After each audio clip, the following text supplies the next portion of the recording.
bawat pihit ng manibela at tapak sa silinyador.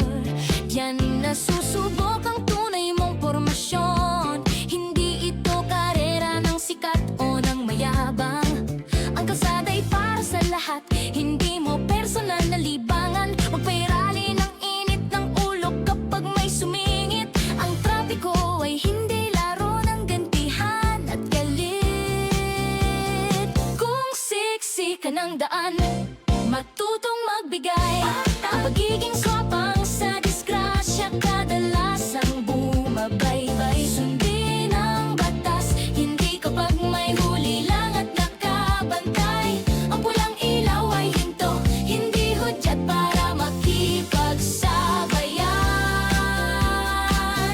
Disiplina sa sarili ang pinakamabisang proteksyon para sa pamilyang naghihintay sa iyong destinasyon. Mabagal man ang usad, wag mainip o magmadali. Ang maagang pagdating ay walang silbi kung buhay ang bawi. Basta't ligtas at maingat sa bawat pag-ikot ng gulong. Mabagal man ang takbo, makakarating ka rin sa paroroonan ng may pagsulong. Pinaandar ang makina, kamay sa manibela'y mahigpit. Bakit ba sa kalsada ulo mo'y laging mainit? Kaunting bagal lang sa harap, busina mo ay sagad. May premyo ba sa dulo kapag ika'y sumipat?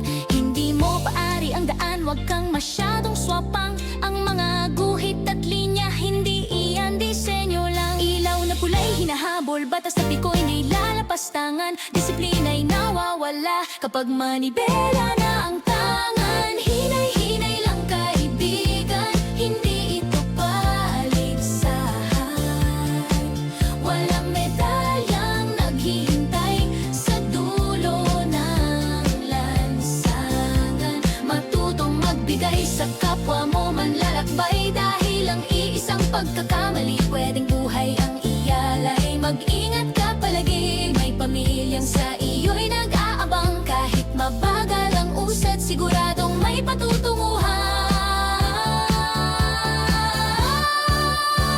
Di baling mahuli ng ilang minuto sa orasan, basta't buo at humihinga kang makakarating sa pupuntahan. Paalala sa biyahe, ang kalsada ay pinagsasaluhan, hindi pinag-aagawan. Walang nagiging bayani sa pagiging kaskasero. Madalas sila pa ang nagiging mitsa ng perwisyo. Safe trip palagi.